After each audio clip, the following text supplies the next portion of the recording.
daerah otonomi baru di wilayah Saireri ini melihat dari terhormat pimpinan dan anggota DPR RI Komisi 2 yang kami hormati juga Ketua Asosiasi dan anggota DPR Papua, Ketua DPR, Wakil Ketua DPR, dan tamu undangan yang berbahagia. Assalamualaikum warahmatullahi wabarakatuh.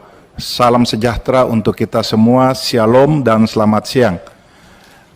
Izin pimpinan, kami melanjutkan bahwa aspirasi menyampaikan usulan untuk daerah otonomi baru di wilayah Saireri ini melihat dari kondisi yang ada di Papua.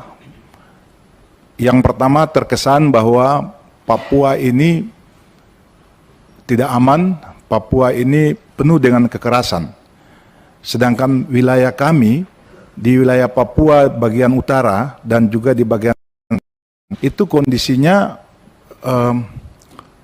kalau tidak ada investor yang masuk, kami tidak berdaya karena tidak mempunyai sumber daya alam yang cukup. Sehingga kalau kita tetap dalam satu Papua, kami akan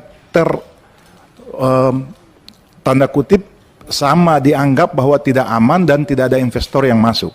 Dengan melihat begitu besar pemerintah pusat memberikan perhatian ke Papua, dana otsus yang begitu besar dan juga perubahan undang-undang otsus ini peluang yang sangat baik untuk kita di Papua melakukan percepatan pembangunan.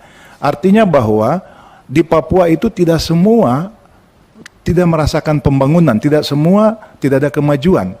Tapi kami dianggap IPM yang paling rendah, kemiskinan yang paling rendah.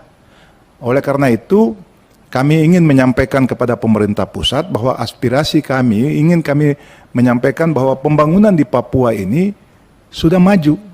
Hanya beberapa daerah yang masih belum maju, beberapa daerah yang kondisi keamanannya tidak terjamin. Sehingga begitu ada provinsi baru dan contohnya Papua Barat, begitu ada pemekaran sendiri, bagaimana investornya bisa masuk di sana, pembangunan di Papua Barat bisa begitu maju. Kita bisa mempercepat pembangunan, meningkatkan, membuka lapangan pekerjaan dan meningkatkan kesejahteraan masyarakat di Papua. Inilah yang menjadi semangat kita. Kami sudah hampir 2 periode menjadi bupati, Pak.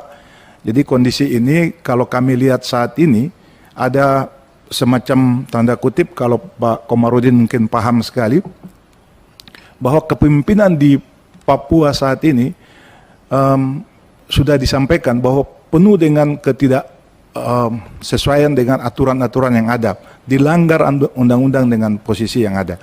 Artinya bahwa dimulai dari sistem demokrasi. Sistem demokrasi di Papua yang saat ini kita lakukan, ini masih 20-30 tahun ke depan, tidak ada orang yang benar-benar menjadi pemimpin di Papua yang bisa yang bisa diharapkan untuk keadilan di Papua. Karena wilayah-wilayah daerah pemilihan itu berbeda. Di daerah pantai semua digunakan sistem one man one vote, sedangkan di daerah pegunungan itu menggunakan sistem noken, sehingga apapun juga seorang pemimpin pasti akan datang dari yang pakai noken. Kalau ini terus dilakukan, maka orang Papua akan sulit untuk berkembang. Kami akan sumber daya manusia yang sudah profesor, sudah doktor, tidak bisa memimpin daerah ini dengan baik, dengan tata kelola pemerintahan yang baik. Karena memilih pemimpin dengan 2 sistem yang berbeda, kita daerah pantai akan sulit untuk bersaing dalam kepemimpinan ini. Oleh karena itu, kami dari wilayah pantai, khususnya dari Saireri, kami pernah merasa bahwa kami ingin kalau dimekarkan, kami ada dengan wilayah Tabi. Pada saat itu karena wilayah Saireri hanya 4 kabupaten saja. Namun kami bersyukur bahwa di dalam perubahan Undang-Undang 21, Undang-Undang nomor 2 itu membuka peluang untuk mengabaikan administrasi teknis dari suatu daerah otonomi baru, dan ditambah dengan aspirasi dari generasi muda yang disampaikan pada tanggal 28 Oktober 2021, Maka kami dari asosiasi melanjutkan aspirasi itu dan datang kepada pemerintah pusat, khususnya di Komisi 2 ini, untuk menyampaikan aspirasi bahwa kami, masyarakat yang ada di daerah Sereri, ingin untuk mengatur daerahnya sendiri untuk mempercepat pembangunan untuk lebih cepat kesejahteraan di wilayah Sereri. Dan yang terakhir, pimpinan, bahwa di Papua harus dibangun juga kesan bahwa ada pulau-pulau di Papua, tidak hanya daratan yang besar, tapi kepulauan itu ada, dan satu kepulauan yang perlu kita pertahankan adalah wilayah Sereri ini menjadi daerah kepulauan dari satu gugus kepulauan yang ada di Indonesia ini. Inilah yang dapat kami sampaikan. Terima kasih atas perhatian pimpinan dan seluruh anggota Komisi 2 yang terhormat. Terima kasih. Wassalamualaikum warahmatullahi wabarakatuh.